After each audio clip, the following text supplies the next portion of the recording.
Which brings us to the statement on the For Women Scotland Supreme Court ruling.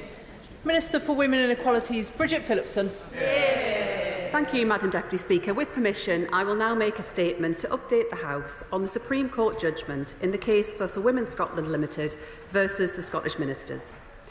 This ruling brings welcome clarity and confidence for women and service providers. Single-sex spaces must be protected. And, Madam Deputy Speaker, this is personal to me. Before I was elected to this place, I ran a women's refuge in the North East for women and children fleeing domestic violence. I know how important it is, and always was to survivors, to have single-sex spaces based on biology, places of safety after trauma, time in a sanctuary which allowed them therapeutic support, healing from unimaginable male violence and fear. I remember, Madam Deputy Speaker, how hard countless campaigners had to fight over many decades to get any single-sex provision at all, to create women's refuges and to create rape crisis centres. And then later I remember how hard it was to convince commissioners that young homeless women trying to heal from terrifying acts of cruelty shouldn't be left in mixed-sex accommodation. I will continue to fight for that provision to ensure that women's safety, women's privacy and women's dignity is always protected.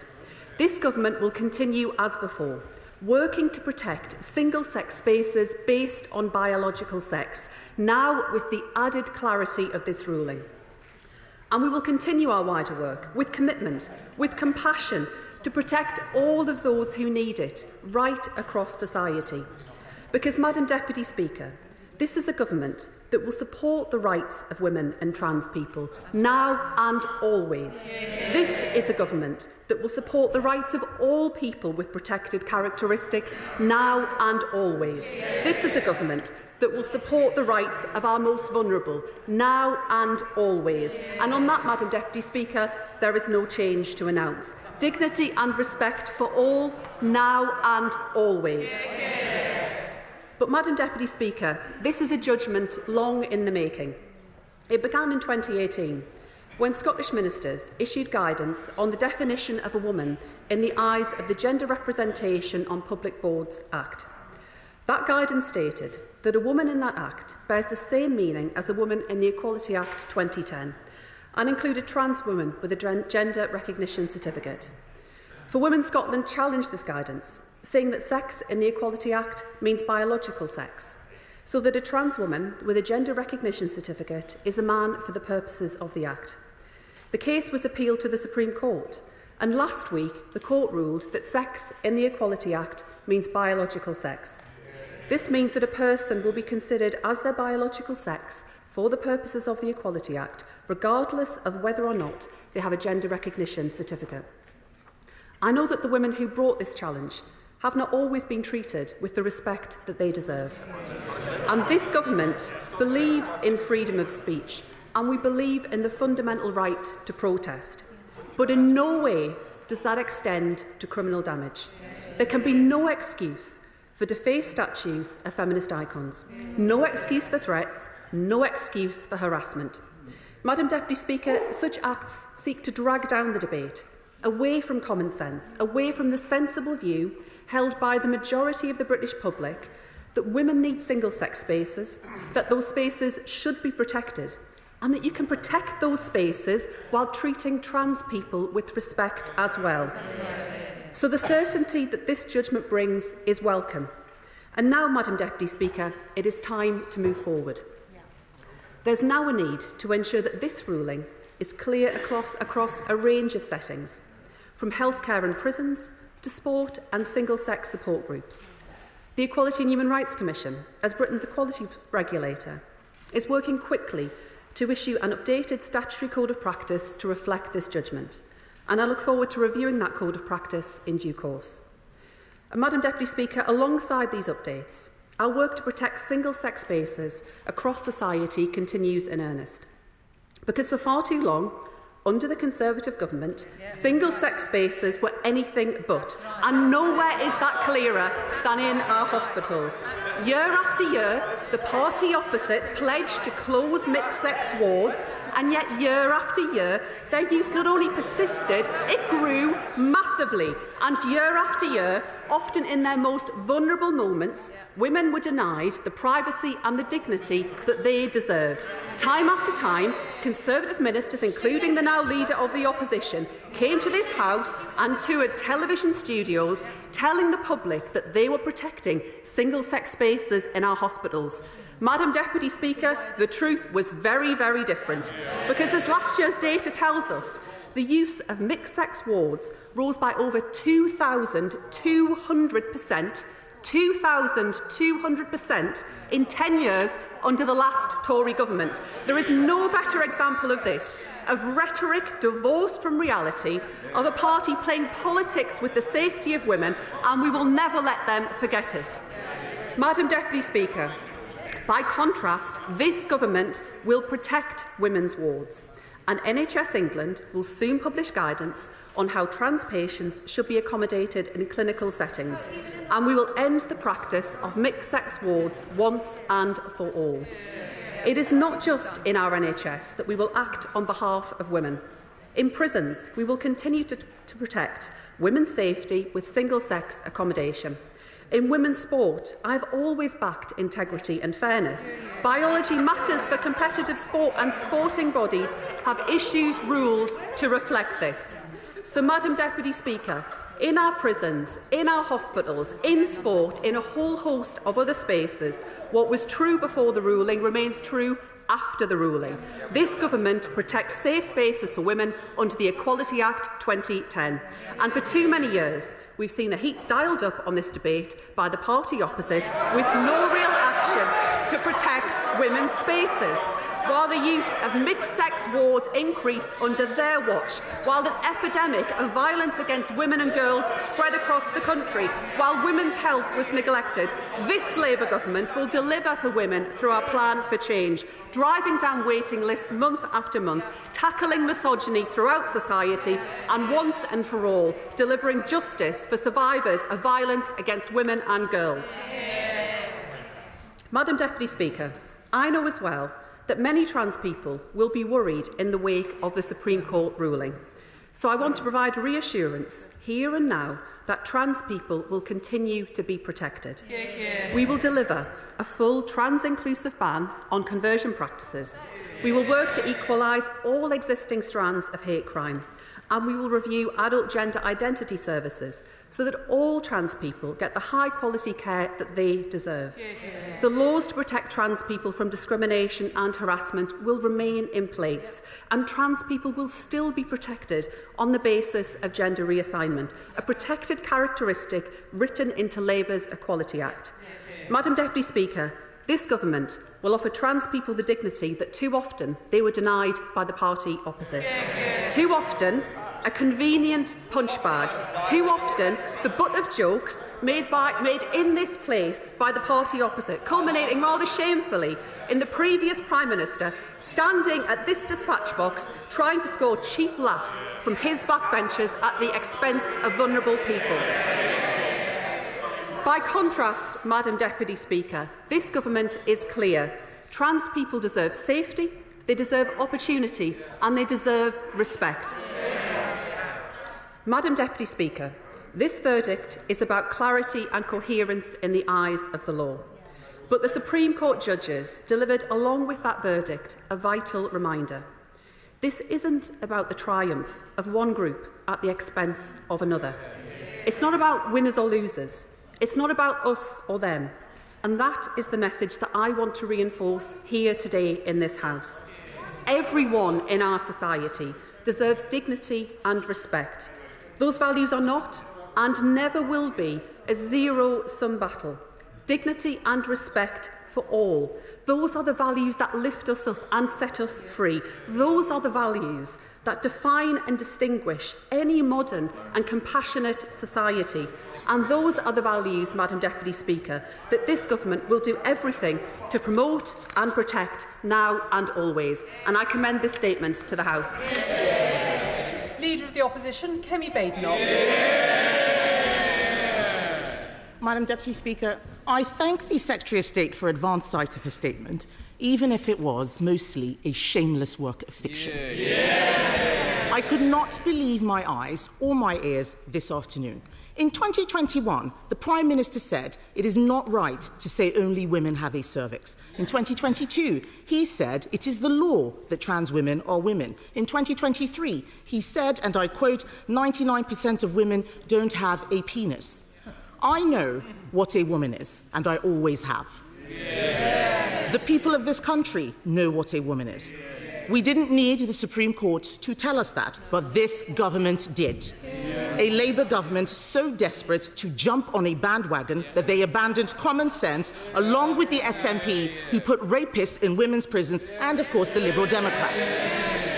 The Supreme Court ruling is a powerful victory for the determined women behind For Women Scotland, and for people all over the UK who know how important it is to give privacy and dignity to women and girls who need it. But it follows years of battle. Individual women took action to uphold the law at great personal cost, losing their jobs and their reputations. A few weeks ago, I met the Darlington nurses who have been forced to bring legal action after a male nurse started using their changing room. Even their union, the Royal College of Nursing, refused to represent them.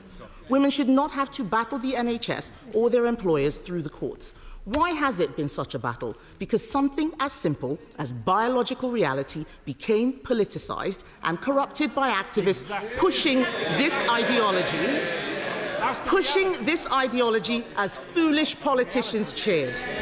Even the Secretary of State, who said that this is personal to her, stated just last year that men should access women's spaces. Whether it is female victims in our courts being forced to refer to their male sex attackers as she, or the NHS using confusing gender-neutral language, putting the health of women at risk, this is a serious matter.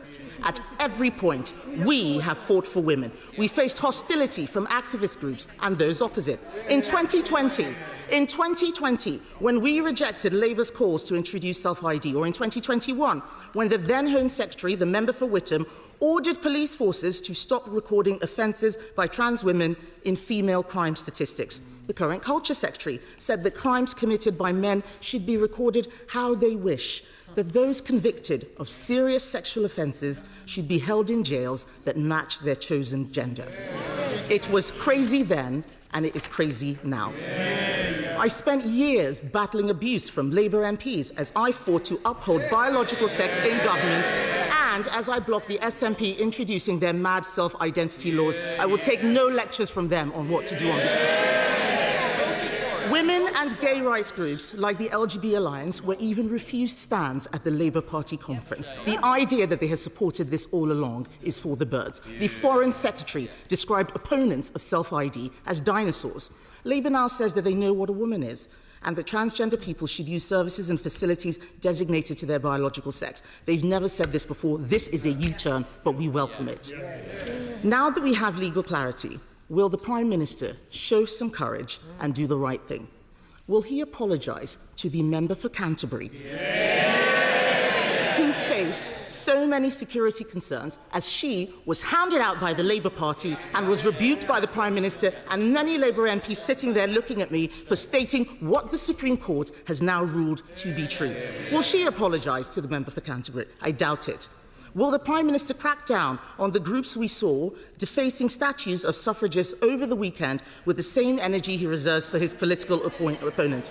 Or will we see more two-tier justice? Because the last time we saw Labour MPs standing next to them with no rebuke whatsoever. Will the Secretary of State ensure that the EHRC has the government's full support in its enforcement of the Code of Practice? And in particular, will she condemn those Labour ministers who described Baroness Faulkner's entirely correct position on the judgment as appalling? Madam Deputy Speaker, we need to root out gender ideology from our institutions. This government now has a serious job to do, as many organisations will still fail women. So I ask the following.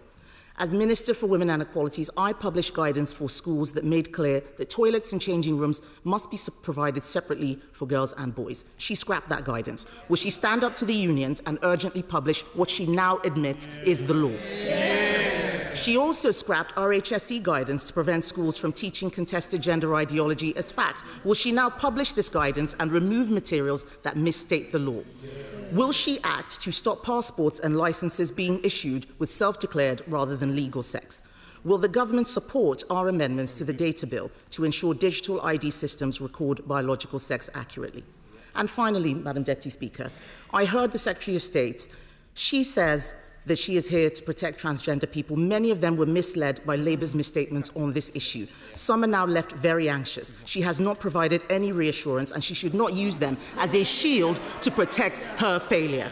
This isn't the end of the matter, but the beginning of the end. There is so much to do, and the Conservative Party, under my leadership, will be relentless in ensuring the government does the right thing.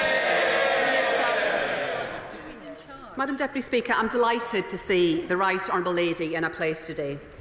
Many would run from a record like hers on these matters, but not the Right Honourable Lady. She and the party opposite had 14 years to provide clarity on the issues they now claim to take an interest in. And the Supreme Court confirmed that Labour's Equality Act is the basis for single-sex spaces and protection. But they didn't, Madam Deputy Speaker, they didn't provide that clarity. But before I turn and say a bit more about the Right Honourable Lady's record, I'll say a little bit more about mine. I will come to the questions. If the Right Honourable Lady would have some patience, I will respond to her questions. Madam Deputy Speaker, I have supported countless women and children fleeing appalling male violence, sexual violence and domestic abuse. I have campaigned for decades on women's rights. I know more than most the importance of spaces for women. I fought for them, I delivered them, I ran them. And during my time running that refuge, while Labour was delivering the groundbreaking Equality Act, which this ruling confirms sets in law the basis for single-sex spaces, what was the leader of the opposition doing? She was busy hacking the website of the leading architect of the Equality Act, forever the keyboard warrior. And she's learned nothing from her party's crushing electoral defeat last year. She held the post of Minister for Women and Equalities for 2 years and did precisely nothing, provided no clarity in the law and nothing to improve the lives of women, which got materially worse on her watch. She comes here claiming to speak for women, but let's look at her record and her party's record. An increase in stalking offences, prosecutions and convictions for domestic abuse nearly halved since 2015, the rape charge rate at a record low, survivors of sexual violence waiting years for justice, a 2,000% increase in the use of mixed-sex wards in over 10 years. That is their record, Madam Deputy Speaker. And in terms of the questions that she asks about the Equality and Human Rights Commission and their statutory code of conduct, their statutory code of practice. I have set out that I'm expecting an updated version of that as quickly as is possible. I will work with the Equality and Human Rights Commission to implement that code of practice to make sure that everyone has the clarity that they require, and I expect the EHRC to work quickly and thoroughly on this matter. Madam Deputy Speaker, she asks about gender questioning guidance and she asks about RSHE guidance. Madam Deputy Speaker, I'm afraid that's just another area that is simply laughable. Merely months before the election was called, they published a version of the draft guidance for gender questioning children. And since that time, we had the final review published by Dr. Hilary Cass. It is right that we ensure that that guidance aligns with Dr. Cass's final review. And on the RSHE guidance, that consultation concluded after the election. We couldn't be clearer, Madam Deputy Speaker. We will always protect single-sex spaces, and on this side of the House we are focused on delivering for women. While the Leader of the Opposition described maternity pay as excessive and called the minimum wage harmful, we are improving protections for pregnant women at work. We are ensuring that women can take maternity leave and come back to good, secure jobs. We are expanding childcare. The first 750 new free breakfast clubs open today. We've brought forward the single biggest piece of child protection legislation in a generation to protect young women and girls. And, Madam Deputy Speaker, it was Labour's groundbreaking Equality Act that provides the basis for single-sex spaces for biological women that has been set out today. This Labour government has a plan for change, a plan that will deliver for women. It's time for her party to get offline and get on board. Chair of the Women and Equalities Committee, Sarah Owen. Thank you, Madam Deputy Speaker. Far from this ruling providing clarity, trans, intersex and non-binary people are instead anxious and unsure about where this ruling leaves them, legally and practically, as they go about their lives.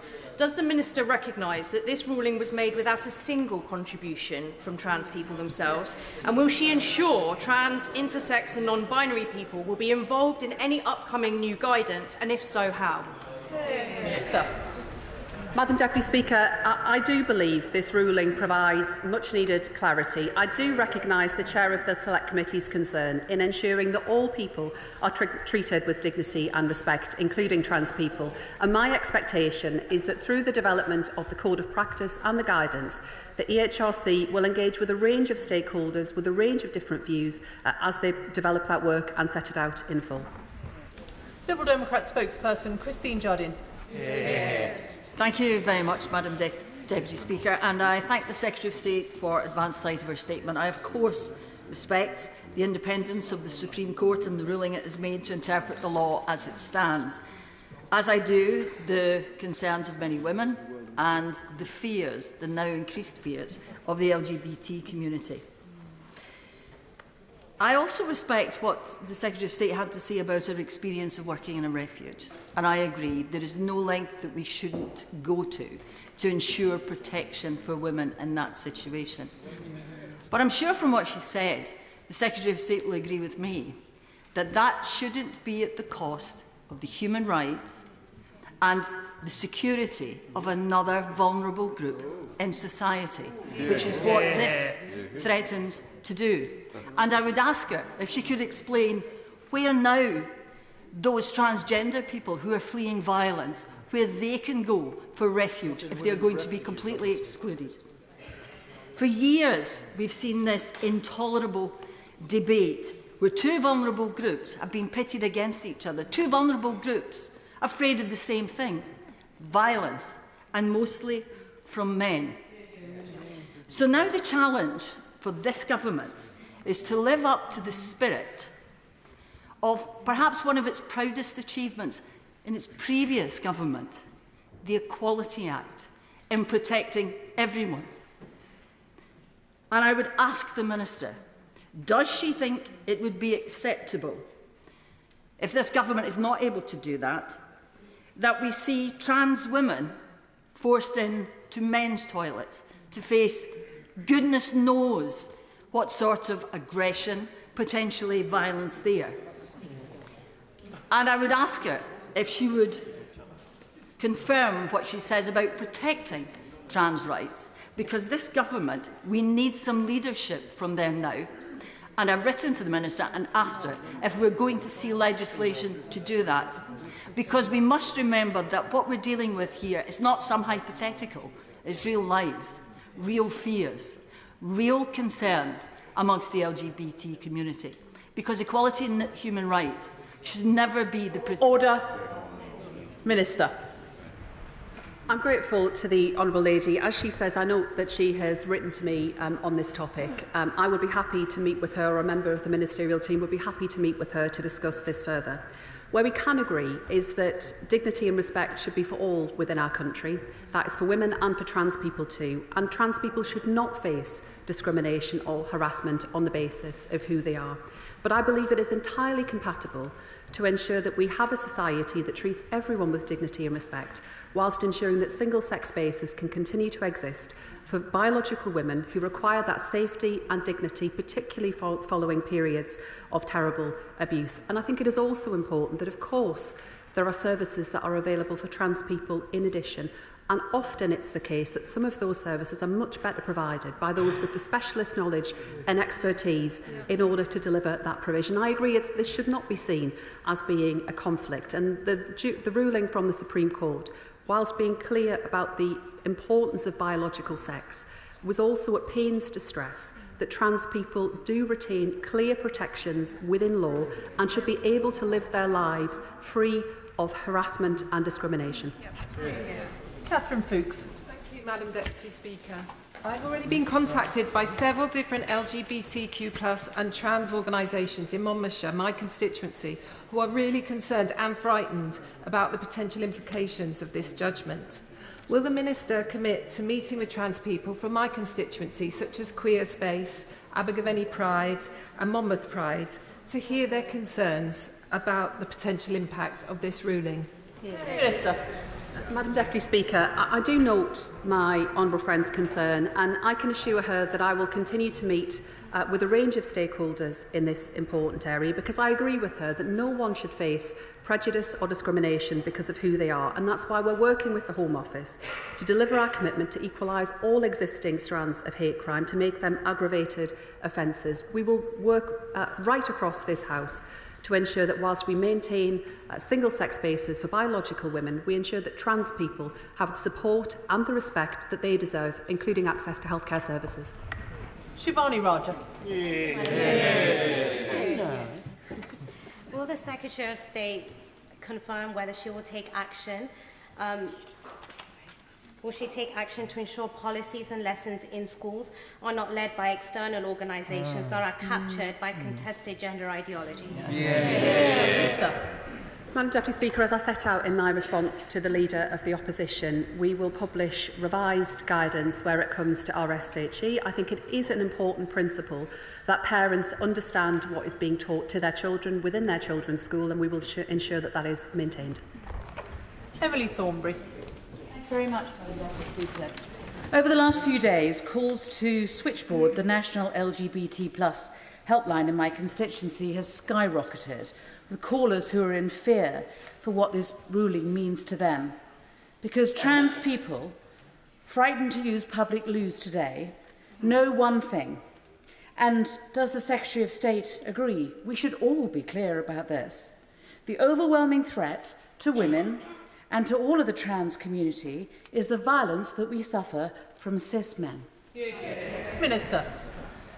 Madam Deputy Speaker, I agree that male violence remains a very serious challenge that we face as a country, a challenge that this Labour government is determined to confront. But I would say to her that the ruling of the Supreme Court was clear about the importance of biological sex, but I would not want any trans person in her constituency or anywhere across the country to be fearful. I believe that everyone has the right to be treated with dignity and respect, not to face discrimination or harassment, and that is why we will back the police to ensure that action is taken against anyone who behaves in that way. Dame Harriet Baldwin. Thank you very much, Madam Deputy Speaker, and I'd be grateful if the Secretary of State could focus on her government and the future implications of this judgment. In her statement, she said NHS England will soon publish guidance on how trans patients should be accommodated in clinical settings. And if I can read to her what the Worcestershire Acute Hospital Trust has in its guidance currently, it says patients should always be treated as the gender they identify as, regardless of what their transition looks like or how long they have shared their identity with others. Patients should always be in an environment that aligns with their gender identity. Would she say to Worcestershire Acute Hospital Trust that they need to actually act very quickly to change that guidance? Minister. Madam Deputy Speaker, my colleagues and officials in the Department of Health and Social Care are in contact with NHS England to ensure that guidance is set out rapidly to give the clarity that is required arising out of the Supreme Court judgment. And if the Right Honourable Lady would share with me the details that she's just read out there, I would happily make sure that that is investigated further. Preet Gill. Thank you, Madam Deputy Speaker, and I welcome the ruling from the Supreme Court and the Minister's statement. The Supreme Court has been clear that Sex and the Equality Act 2010 means biological sex. The question now turns to how we make sure that the Equality Act is properly understood and implemented. So can the Secretary of State state how she will ensure that public bodies, third sector organisations, sports bodies, regulated sectors and so on comply with the Act so women's safety, privacy and dignity is protected? Madam Deputy Speaker, as I said, we'll work with the EHRC to provide further guidance to service providers, including through their update to the Statutory Code of Practice. We expect the EHRC to do that as rapidly as possible, recognising that this is a thorough and detailed piece of work. But it is important that service providers arising from this ruling by the Supreme Court now have the clarity and confidence that was always there in the Equality Act 2010.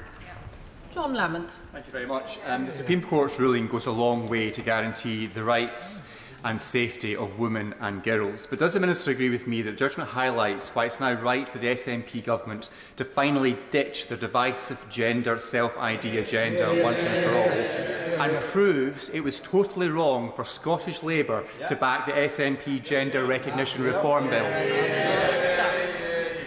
My understanding, Madam Deputy Speaker, is that the Scottish Government do not intend to progress their gender recognition reforms. My officials will work with the EHRC, who will in turn also work with the Scottish Government. I believe Scottish ministers have indicated, Madam Deputy Speaker, that they wish to engage with the EHRC on this guidance, which is an important and welcome development. Dame Meg Hillier. Thank you, Madam Deputy Speaker. Madam Deputy Speaker, I'm proud to represent a constituency which shows tolerance to people from all backgrounds, and unlike the political hot potato this has become in this place and in political dialogue. I have a constituent who has been transitioned in the 1970s. She's used female toilets now for more of her life than she ever did any other toilets. Are we saying that her dignity and her respect that the Secretary of State has talked about is going to be any way improved if there is any ban on her using the toilets that she's been using for so many years? Minister. Madam Deputy Speaker, the ruling from the Supreme Court made clear that the provision of single-sex spaces is on the basis of biological sex. But what I would say to my right honourable friend and to her constituent is that through the development of the Code of Practice that the EHRC will be setting out, they will make sure that businesses and others ensure that there is dignity and respect for all, that there is appropriate provision, including the use of toilet facilities, so that no one, including trans people, must feel unsafe when they use public toilets. Sarah Dyke.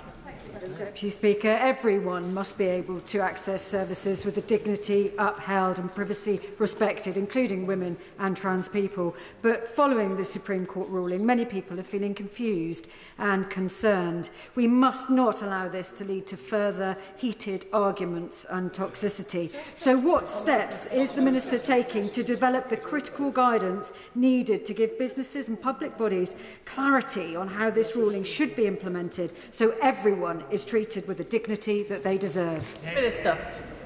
Madam Deputy Speaker, we will work with the EHRC on that guidance. They will present a revised code of practice that I will review and will present in due course. It is important that they do that as quickly as possible, but as I say, this is a complex area that must be undertaken thoroughly, including engagement with a range of stakeholders, including businesses, for the reasons that the Honourable Lady identifies. Charlotte Nichols. This verdict raises as many questions as it answers, and indeed has been referred to by the civil servant Melanie Field, who oversaw the Equality Act's drafting and passage, as having, quote, significantly reinterpreted Parliament's intentions. These questions are primarily about what the purpose of a gender recognition certificate is now, whether exclusion from single-sex spaces is merely lawful or required, but also in protecting women's spaces, such as toilets, from predatory men pretending to be trans women. What exactly stops those same men from now accessing them, pretending to be trans men? Minister.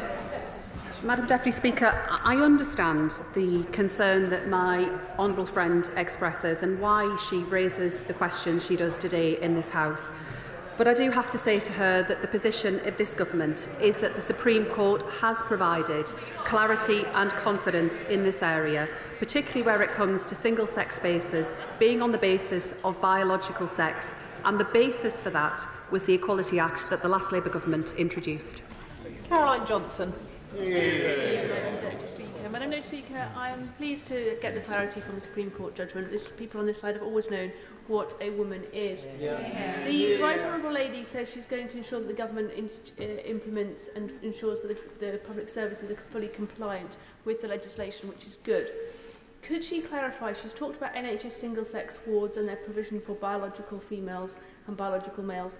Could she confirm, does that mean that trans women will be cared for on male wards? Minister. Madam Deputy Speaker, the basis for NHS provision and the basis for single-sex services of all kinds will be on the basis of biological sex. Marsha de Cordova. Thank you, Madam Deputy Speaker. Can I firstly welcome and thank the Secretary of State for the measured way which she has delivered this statement, but also for her robust work on this issue. Last week's landmark Supreme Court judgment not only provided clarity, but some long overdue common sense. For too long, the issue has at times been toxic and has caused a great deal of harm to both women and trans people. So can I ask the Secretary of State to confirm to the House that her department is liaising with the Equalities and Human Rights Commission to seek assurances that they will work not only at pace but also to set some clear timelines in relation to updating the statutory guidance, and will she also ensure that any guidance that is now unlawful is withdrawn? Minister. Madam Deputy Speaker, I can give my honourable friend the assurance that we will work as quickly as possible with the EHRC in this important area.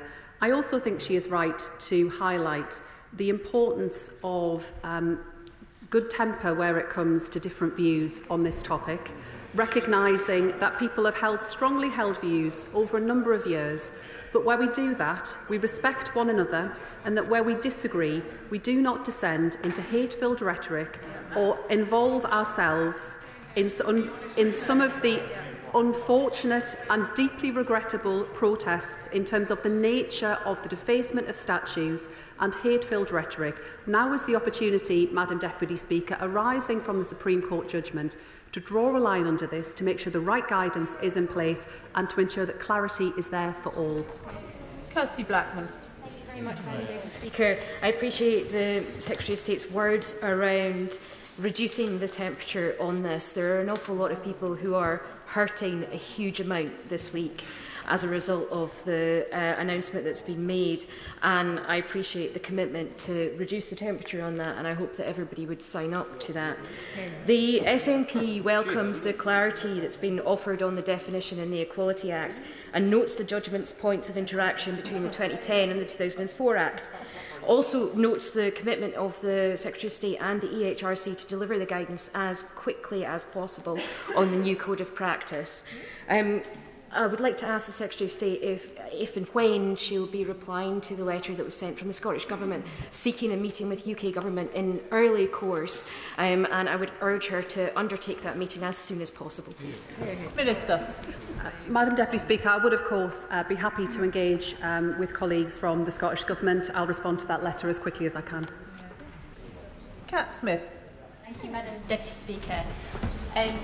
I'm very conscious that I represent many trans, intersex and non-binary constituents, and that the representations that I've had made to me in my office over the past few days has been a very clear message that they're feeling particularly victimised and quite scared for their own safety. Some are trans women and some are trans men who seem to be very much lost from this debate. But the one thing that really unites them is that they're worried about their day-to-day safety. So can I ask the Minister to provide some assurance to trans people right across the country that the Equality Act is still there and can protect them from discrimination and harassment? Minister. Madam Deputy Speaker, my honourable friend is absolutely right. They retain protection from discrimination and harassment, and I can say very clearly to this House that trans people should not be treated, should not be victims of discrimination or harassment. They deserve dignity and respect. And that's why it is important that we also ensure that trans people have access to high-quality healthcare services and that we also clamp down on hate crimes, including those that are targeted at LGBT people. Harriet Cross. Thank you, Madam Deputy Speaker. I welcome the Supreme Court's ruling and congratulate For Women Scotland and others who have campaigned tirelessly on this, despite the abuse, threats and attempts to silence them. Could the Minister please confirm what discussions either the Prime Minister or anyone on the front bench at the time had with Anas Sarwar, the Scottish Labour leader, when he whipped his MSPs to vote in favour of the SNP's Gender Recognition Reform Bill? And does the Labour front bench now regret some of their previous decisions where they have sided against women across the country, voicing their very real concerns? Minister. Madam Deputy Speaker, where I can agree with the Honourable Lady is that no one should face threats, intimidation or harassment for expressing their views. That is an important principle in our country around freedom of speech, but it should not cross a line. Where it comes to the approach that we take in Scotland, the leader of the Scottish Labour Party has indicated that he welcomes and supports the Supreme Court judgment. Dawn Butler. Madam Deputy Speaker, I don't know if anyone else in the House has butch lesbian friends and have been with them when they've been told to get out of women's toilets, but I have. And it is not pleasant and it's not nice. So those people that are using this as a political football, again, should be ashamed of themselves. Madam Deputy Speaker, people didn't understand. If you're saying that trans women have to use men's toilets, and as my honourable friend said, trans men then have to use women's toilets, how are you going to stop them? By asking to see their genitalia? It makes no sense. But does my honourable friend agree with me that the service providers for refugees who provide a vital service for women in desperate need and often use their discretion are now fearful that they can no longer use their discretion when providing services? Minister. Madam Deputy Speaker, the Supreme Court judgment set out that single-sex spaces are provided on the basis of biological sex, but I do recognise the concern that my honourable friend raises. Lesbians should not be treated in a discriminatory way, and we must ensure that there are toilets and facilities available for everyone within our country. So I just say to her that through the guidance that the EHRC will set out, there will be additional clarity provided in the areas that she has identified. Ben Spencer. Thank you, Madam Deputy Speaker. In some ways, the biggest question today is why it took a Supreme Court's decision to confirm this position in the Equalities Act. I've met with so many. I've heard so much regarding women who are considering to stand as candidates, who are reluctant to do so because of the toxicity in public life. And I think this debate is probably one of the most toxic in terms of misogyny going towards women. I'm lucky, I'm a man, I haven't experienced to the same extent nowhere near what women have experienced. But would she take this moment to reject and to stand up for all women who have campaigned on this issue, reject the abuse and hostility that's put towards them, the importance of their dignity and respect, and thank For Women Scotland for the work they've done taking this forward? Minister. Madam Deputy Speaker, I do recognise the good intentions that the honourable gentleman has when he asks that question, but I tell him, like many women in this House, I've experienced that too, and we know what it's like as women to face that kind of abuse. And it is important that whilst we recognise that there can be no place for that kind of abuse of women in public life, we have a responsibility to change that culture, to change that climate, and to encourage women to come forward and stand for elected office. Tonia Antoniazzi. Madam Deputy Speaker, since I've been in this House, I have felt the force of the lobby, which has made people and MPs across this House stand there and say that trans women are women. What happened last week was the Supreme Court said that sex in the Equality Act is actually biological sex. That I welcome, Madam Deputy Speaker. But what is the Secretary of State going to do to deal with the types of damage, or the damage that mermaids and Stonewall has called for a generation, that's 14 years, under a Tory government. What steps is she going to take to make sure that they rectify the damage they've done to a generation of trans and gender questioning children? Minister. Madam Deputy Speaker, I recognise my honourable friend's long-standing interest and campaigning in this area. She is right that the Supreme Court judgment provides clarity in terms of biological sex. What I would also say to her where it comes to support for gender questioning children, where we are talking about children and young people, this has to be about their well-being, because we are often talking about young people who are very vulnerable, who are experiencing real difficulties in their lives.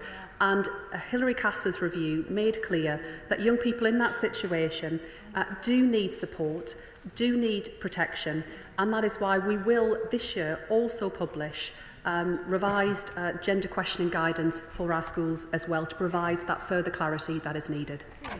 Vicky Slade. Thank you, Madam Deputy Speaker. I'd firstly like to ask the Secretary of State how we are all going to be asked to prove our birth sex, because, as the other honourable member said, this is not just about people who are transgender, non-binary and intersex, but also people who don't conform to gender stereotypes. And I need to share with you my constituents, one who told me, "It seems I am going to be ghettoised into trans spaces," and another who said, "This ruling sends a message that we do not belong, however much we contribute." So what does the Secretary of State suggest I say to those constituents, and will she join me and the honourable member for Bournemouth East in meeting Dorset's Space Youth Project for LGBT young people when they visit Parliament next week? Minister.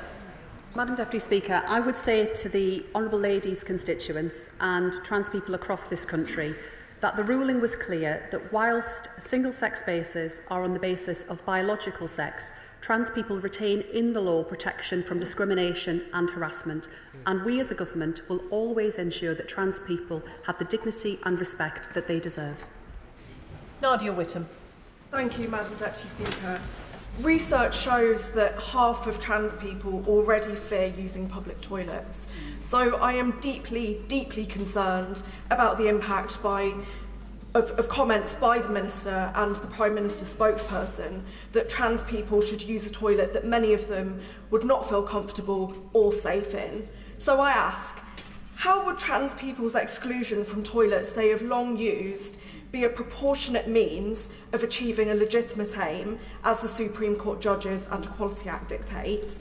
And would the Minister like to clarify that there is nothing in law, in fact, which requires trans women to use men's toilets, or trans men to use women's toilets, or non-binary people to use one corresponding with the sex they were assigned at birth?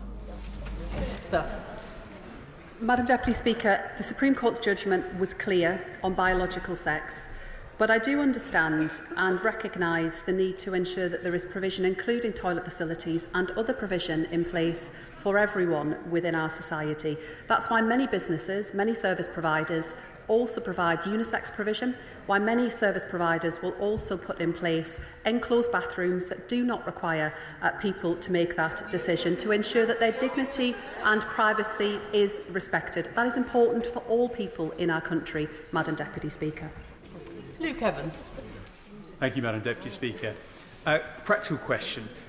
Does the ruling apply retrospectively? So if anyone was to have lost their job for their views or won a title in sport, for example, does it apply retrospectively, yes or no? Minister. I think the honourable gentleman is referring to employment law cases, and I would have to defer to legal colleagues on that. What the judgment did, however, set out was that it was the Equality Act 2010 that is the basis for single-sex spaces being determined on the basis of biology. They determined that was always the case, had always been the case since 2010, and it was his party that failed to provide that clarity in 14 years. Tan Singh Desi. Very much, Madam Deputy Speaker. The unanimous Supreme Court judgment has provided clarity about the application of the Equality Act 2010.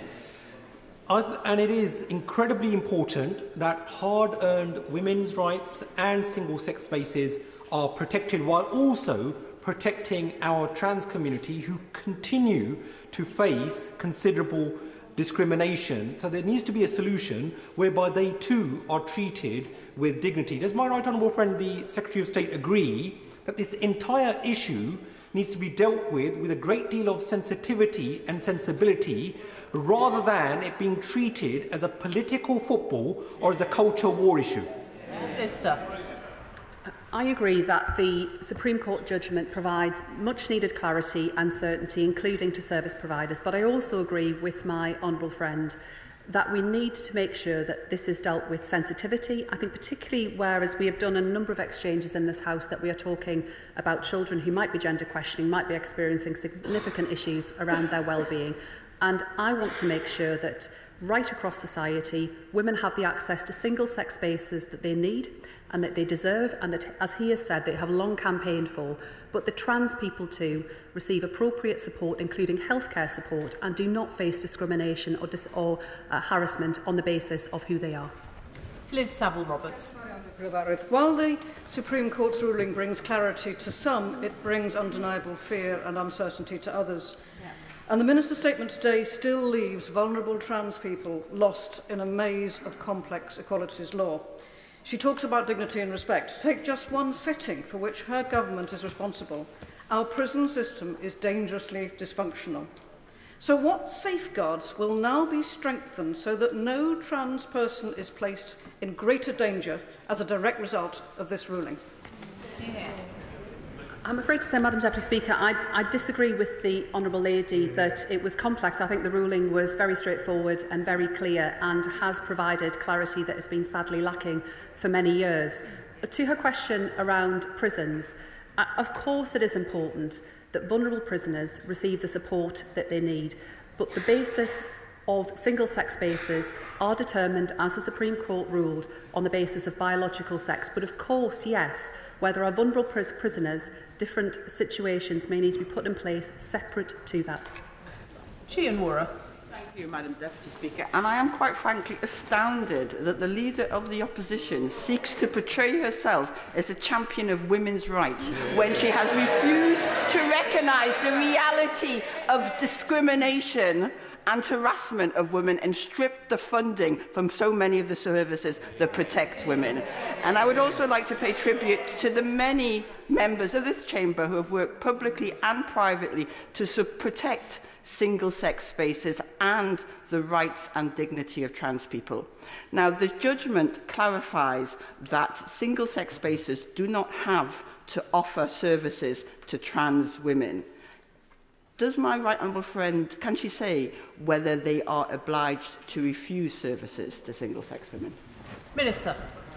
Spaces that operate on a single-sex basis must do so on the basis of biological sex. But of course, providers are able to offer, should they choose, inclusive services, so long as they are clear about who they are offering their services to.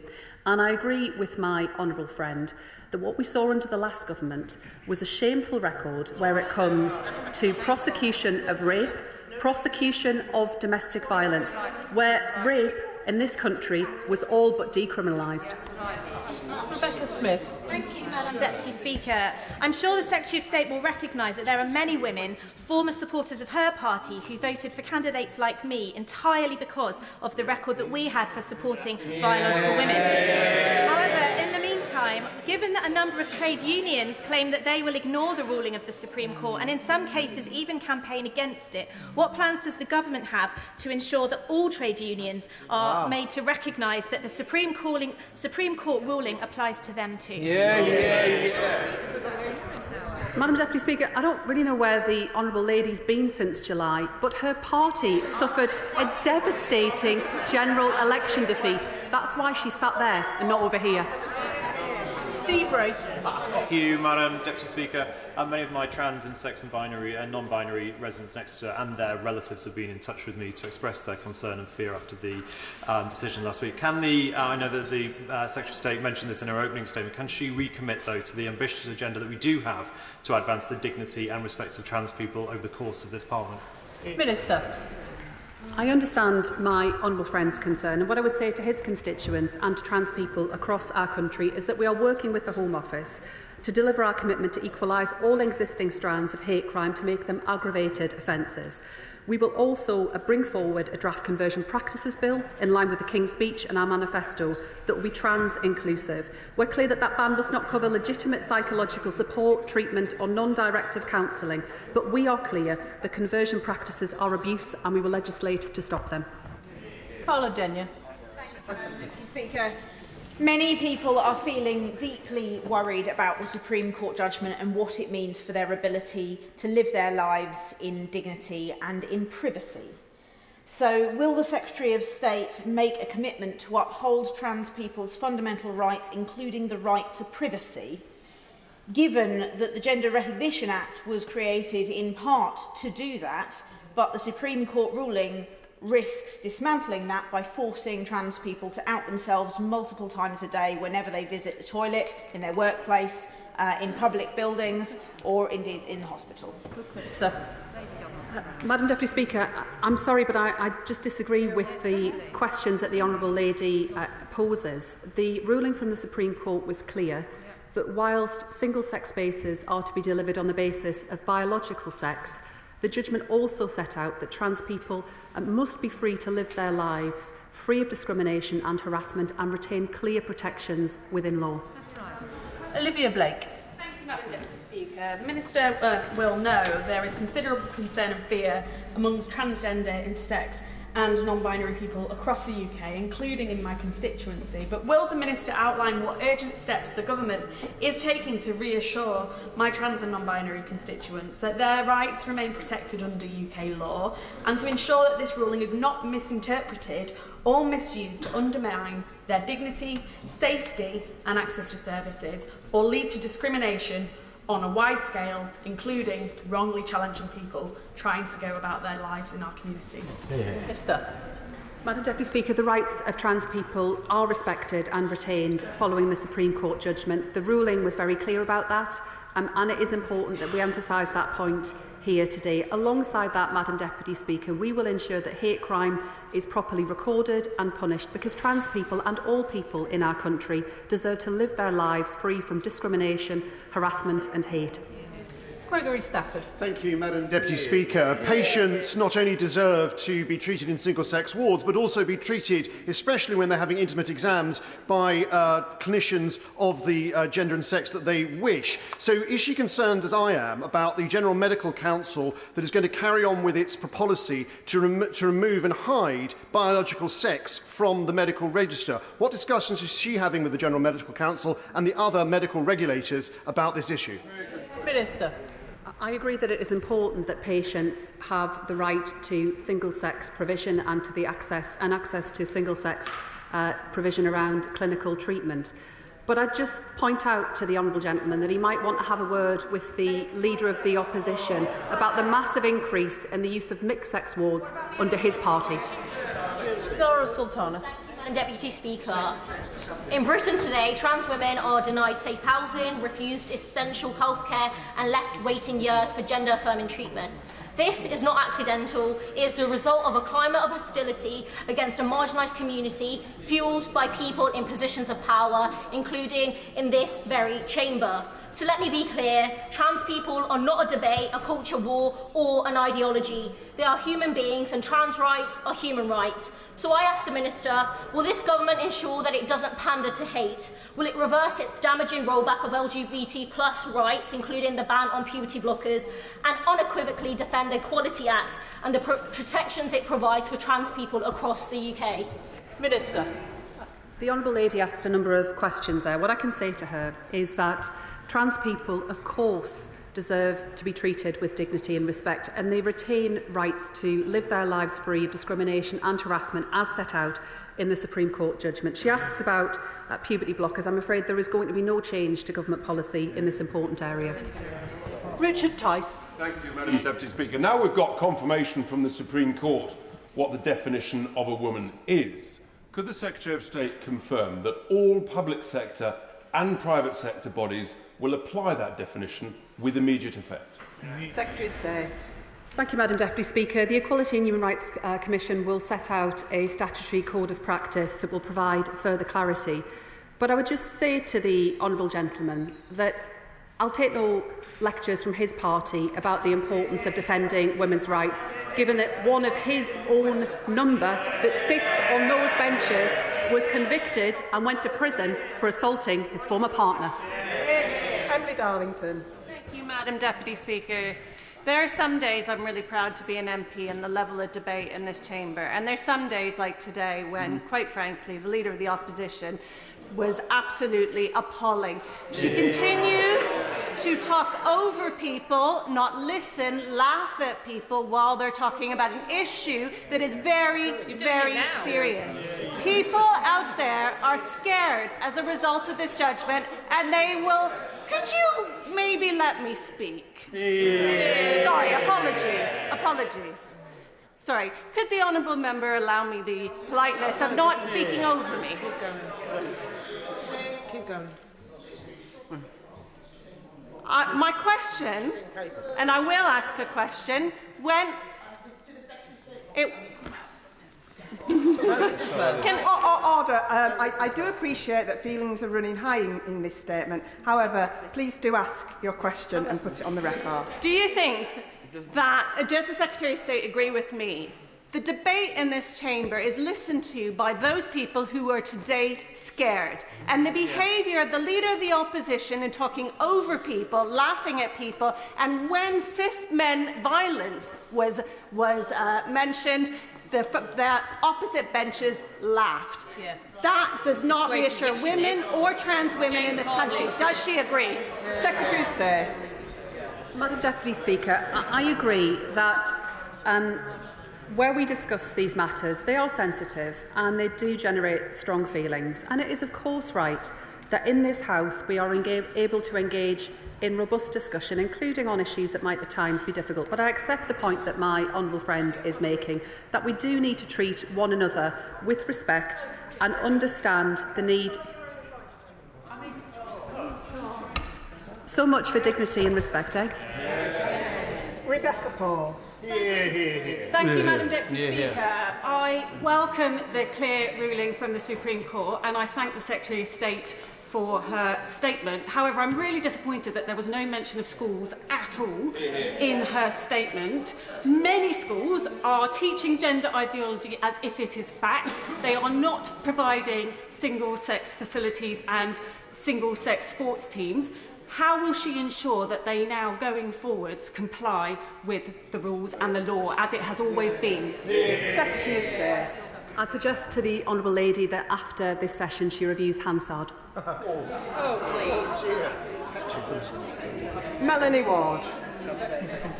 Thank you, Madam Deputy Speaker. Following the welcome clarity from the Supreme Court that Labour's Equality Act has always contained the right to single-sex spaces for women, as well as protections for trans people, does the Secretary of State agree that the SNP Scottish Health Secretary must urgently get a grip and ensure the NHS is upholding the law, especially in my area of Fife, where it appears that a nurse, Sandy Peggy, was disciplined by NHS managers for trying to access her right to use a single-sex changing room?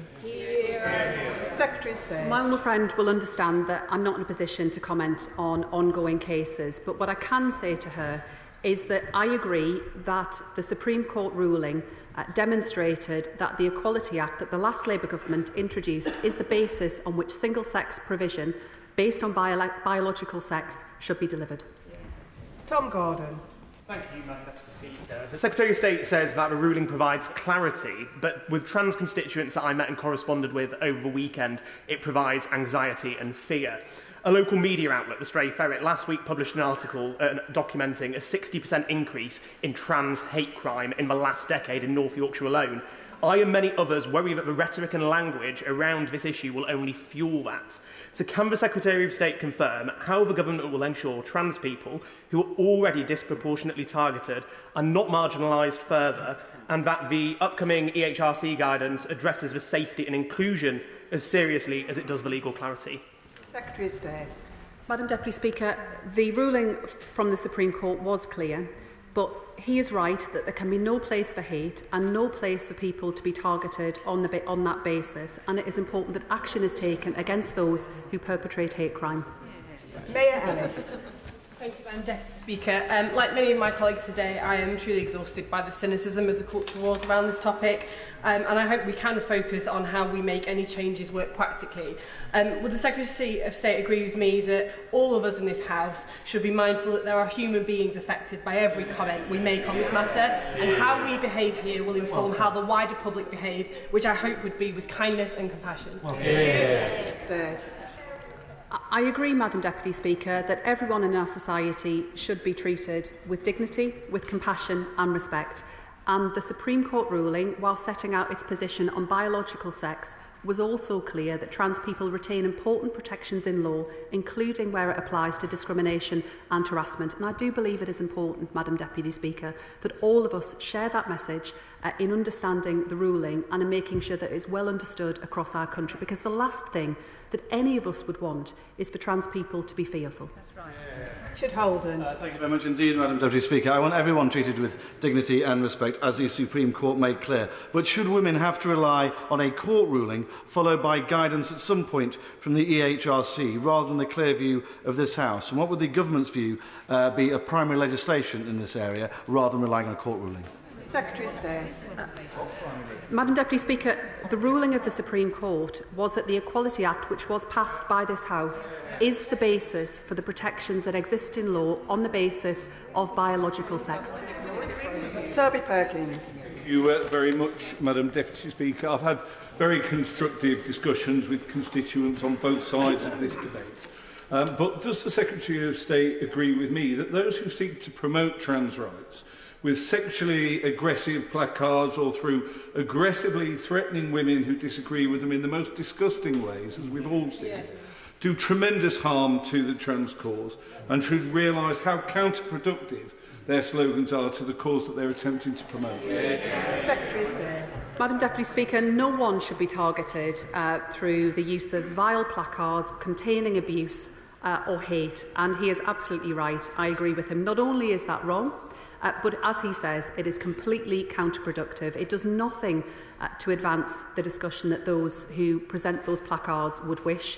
And it is important, whilst I understand that people have strong opinions in this area, that through any discussion or any debate, that does not take us to hate-filled rhetoric, threats of violence or intimidation. Neil O'Brien. Thank you, Madam Deputy Speaker. The Secretary of State says that her position on these issues is very clear and hasn't changed at all over the years, and she's promising to work at pace now.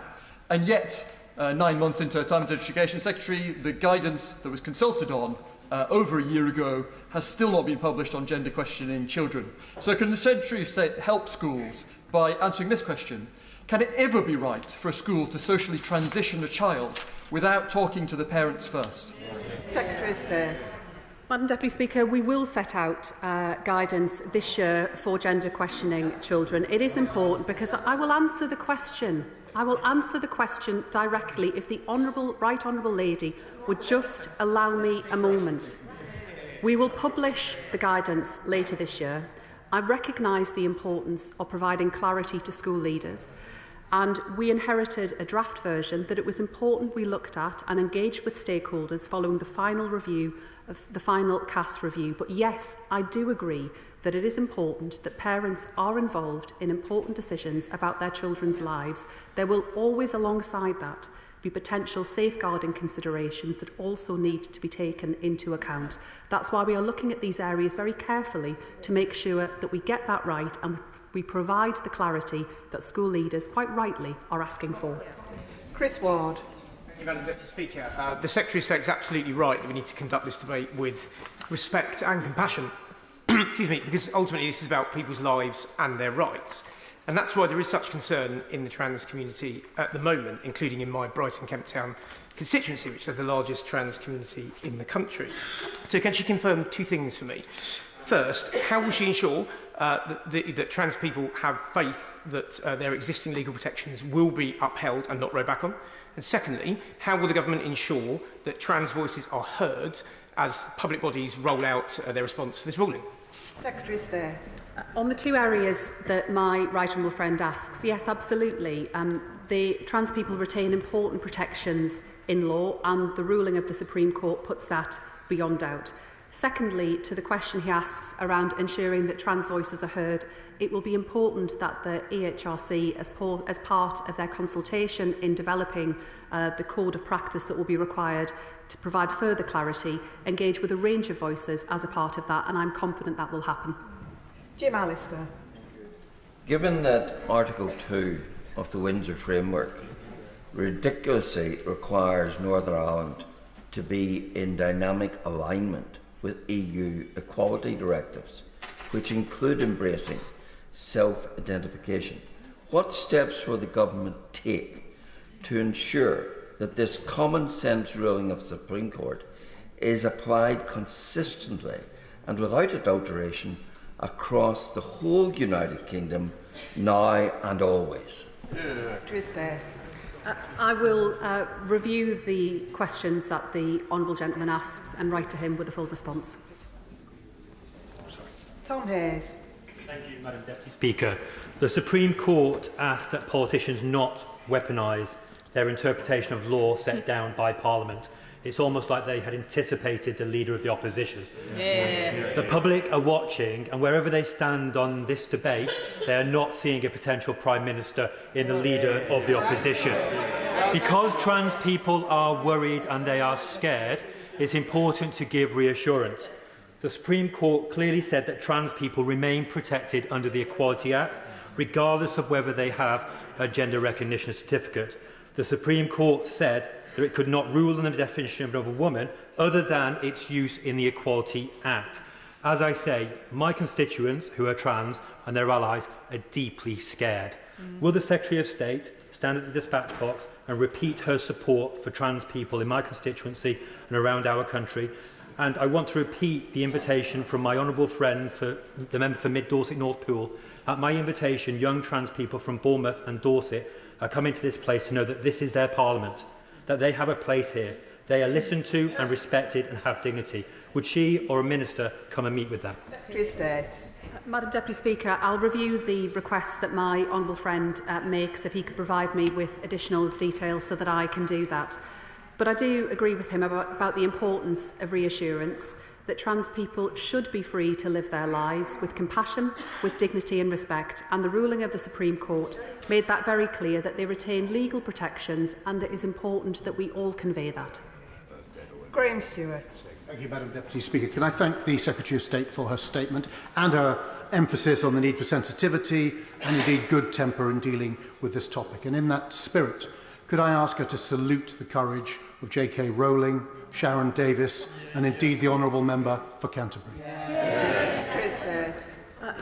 Madam Deputy Speaker, over many decades, fantastic women have campaigned for the protection and creation of single-sex spaces, have fought against violence against women and girls, have led some brilliant campaigns, and I pay tribute to all of those women, many of them unsung heroes whose names we'll never hear anywhere and whose names will never be mentioned in this chamber, for their fantastic campaigning efforts. It is only because of the amazing work of feminists from the 1970s onwards, Madam Deputy Speaker, that we have rape crisis centres and women's refuges. Tracy Gilbert. Madam Deputy Speaker, and can I welcome the statement made by the Secretary of State. And I want to put on record my thanks to For Women Scotland for their tireless work over a number of years, where they were the public face of many women who have experienced discrimination, abuse and personal loss for making the argument that the Supreme Court made last Wednesday. Madam Deputy Speaker, the Supreme Court held up the rights of lesbians to be able to associate with same-sex attracted women. What steps is my right honourable friend taking to ensure that lesbians and gay men are able to associate without face of challenge? Madam Deputy Speaker, the Supreme Court ruling makes that clear and provides the clarity that many have been asking for, including lesbians and gay men, and the EHRC statutory code of practice will provide further clarity. But I agree with my honourable friend, no one should have faced abuse or intimidation or harassment for expressing their legitimately held opinions. Sammy Wilson. Speaker, while the Scottish National Party may see this as a judgment made by judicial bigots, most people will see this as a decision of common sense and will indeed will wonder why the courts had to decide what was a man and what was a woman. But given the intolerant, threatening and violent response from the trans lobby, can the Minister assure us that this judgment will not be undermined by the guidance which she issues to this House, and that vulnerable people, sports teams, hospital patients, teachers, children will be protected by this and not be adversely affected as they have been in the past? And can she also give us assurance that she will ensure that it is raised at the highest level of government that Northern Ireland must be included in these protections? Secretary of State. The Supreme Court judgment was clear and is welcome and necessary, but what it also set out was that the basis for that protection for single-sex spaces is rooted in the Equality Act. So those provisions were always there, but now we have the clarity that many have been calling for. Whilst I note his understandable concern about the behaviour of a minority that crosses a line into conduct that is potentially criminal and certainly unacceptable, I think we do need to tread with just a bit of care, Madam Deputy Speaker, that we don't lump everyone into that category. I'm sure that wasn't the Honourable Gentleman's intention, setting out that whilst there can be no place for intimidation or threats of violence, people do have the right to express their opinions in line with our long-standing rights in terms of freedom of speech. Richard Berger. Thank you, Madam Deputy Speaker. The Equality Act is a vital piece of legislation that's there to protect the essential rights of oppressed groups, including women and of trans people, in a world still far too dominated by sexism and bigotry, including transphobia. I used the Equality Act plenty of times to represent people as a lawyer before I came into this place. The House will no doubt discuss the impact of the recent court judgment again, but when we look online and in some of the media, can we try to ensure that debate respects all groups, including trans people, because some of the stuff spilling out of the right-wing press and online in recent days is truly, truly awful. And it's been raised with me by trans constituents who are just trying to get on with their lives. Secretary of State. Madam Deputy Speaker, the Equality Act was one of the last Labour government's proudest achievements in ensuring that people are able to live their lives free from discrimination and prejudice and harassment. So I agree with him that in recognising that important and landmark piece of legislation, we ensure that when we discuss what are can be difficult and sensitive issues for some, we seek to do so in understanding that, as he says, people just simply want to get on and live their lives free from discrimination, harassment and abuse. Thank you, Madam Deputy Speaker. In 2022, sitting at Wormley Community Centre doing telling at the local elections, a woman came out after she had just voted and said, "I've just voted Conservative because you're the only party that knows what a woman is." So the British people really do care about this. So can the Minister be more specific on a time when she will issue guidance to schools about gender questioning children? Madam Deputy Speaker, as I've already said on a number of occasions in this House, we will be issuing that guidance this year. Tristan Osborne. Thank you very much, Madam Deputy Speaker. And can I welcome the clarification and statement by my right honourable friend? I think the way she's reasonably dealt with questions in the House today is testament to her fortitude and her ability. Can I ask a number of different groups in my constituency who made representation, Hilary Cook from Medway Pride and women's advocacy groups, there is a worry around some of the elements around harassment and discrimination that some might take an opportunity to target the trans community. Can she guarantee this afternoon that the Labour Equality Act stands and prevents abuse, harassment against and discrimination? Madam Deputy Speaker, the Equality Act does stand and it provides clear protections within law for women and for trans people too. It is important that women have access to single-sex spaces such as women's refuges and rape crisis centres, but it is also important, of course, that trans people have access to high-quality healthcare and appropriate support services too, and in addition to that, the ability to see the police take action against hate crime. Lee Anderson. Thank you, Madam Deputy Speaker. A man is a man and a woman is a woman. And anybody watching this at home today will think that the lunatics have taken over the asylum, which they quite clearly have. Now, I don't need a Supreme Court judgment or ruling to tell me that a bloke shouldn't be in a women's changing rooms. Well, I want to ask the Secretary of State a very simple question for more clarity. Can a woman have a penis? I tell you what, blokes shouldn't beat up women. Maybe he should have a word with his colleague. James Asser. Thank you, Madam Deputy Speaker. The Secretary of State will not be surprised to hear that I've had a lot of correspondence on this, and there is great concern amongst the trans community what the impact is, but also the wider LGBT community, that in this populist age it may signal a move away from the progress on LGBT rights. I welcome, therefore, her statement that there is going to be guidance. Can she make sure that is very clear and widely distributed so it is understood? But can she also assure the LGBT community and this House that this government and this party, as it long has, stands foursquare behind the advancement of LGBT rights, and we will defend any attempt to roll back the progress of the last 30 years or the gains of the last Labour government? Secretary of State. Madam Deputy Speaker, my humble friend is right to draw attention to the advances made over many decades to ensure that LGBT people are treated with dignity and have the support and ability to participate in public life that, frankly, for many people from many years ago was just simply not the case. We have made enormous progress in tackling prejudice and discrimination, and this Labour government will always ensure that whatever someone's background, they have every opportunity to take part in public life, to achieve all that they are capable of. And the Equality Act, one of the proudest achievements of that last Labour government, enshrines in law the right to freedom from discrimination and harassment for women, and yes, also for trans people too. Jim Shannon. Thank you, Madam Deputy Speaker. Can I thank the Secretary of State very much for her answers and her statement. This ends years of confusion around sex-based protections. Being a woman is a matter of biology, not identity, and certainly not paperwork. This judgment is welcomed by women and children, and I believe many others. And does the Secretary of State not agree that this is not an eradication of rights for any person in this United Kingdom, but is an underlining of protection?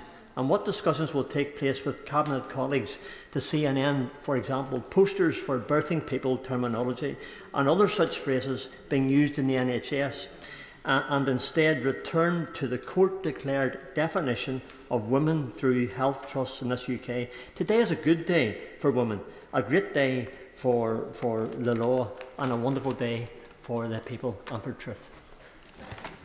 I agree that the ruling of the Supreme Court was clear. That is important. It provides welcome clarity in a range of areas. And where it comes to the issues that he identifies, for example, around access to healthcare treatment, it is for a very good reason that we make sure that there are sex-based services available for women, for example, those who are breastfeeding, those who are going through pregnancy, and much more besides.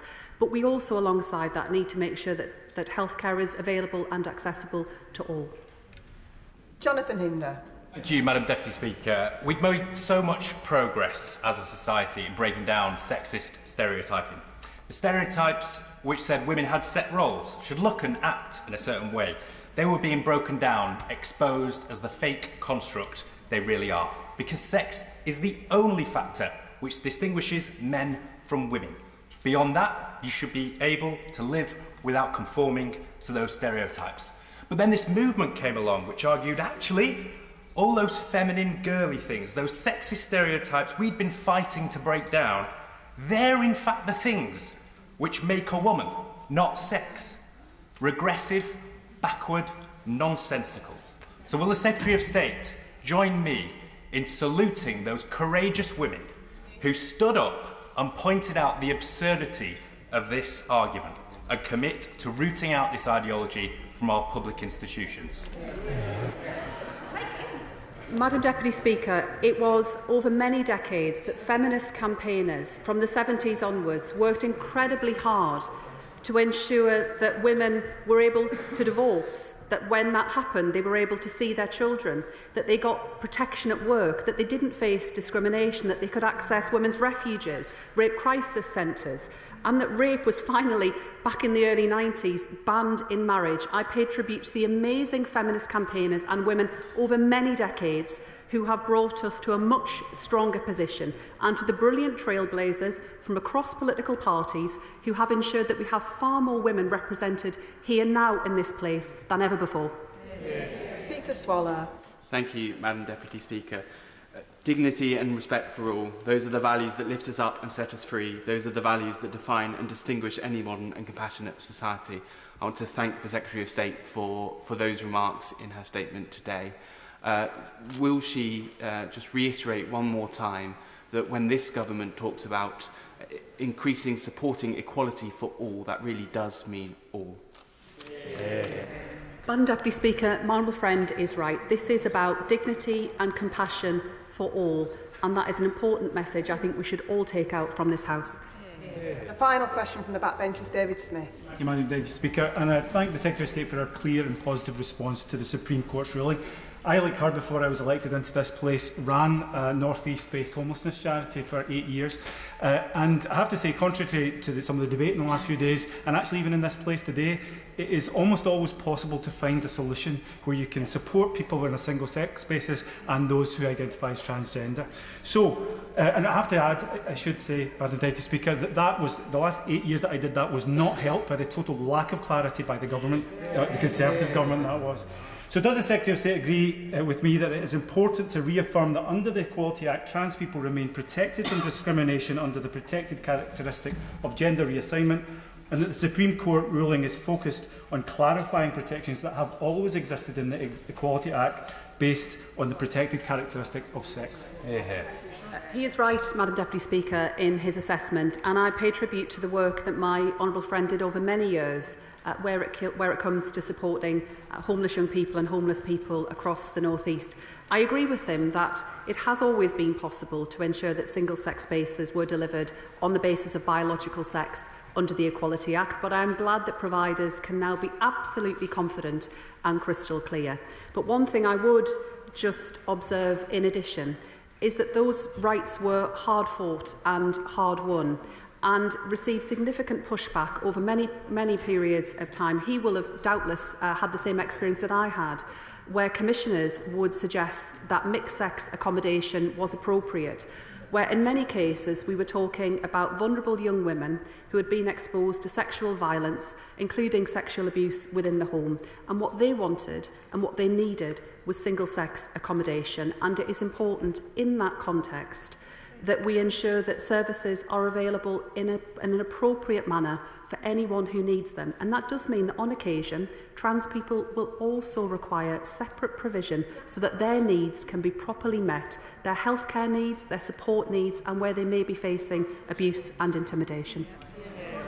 That concludes the statement, and before we move on to the next statement, I'll just give a few moments for the front benches to swap over.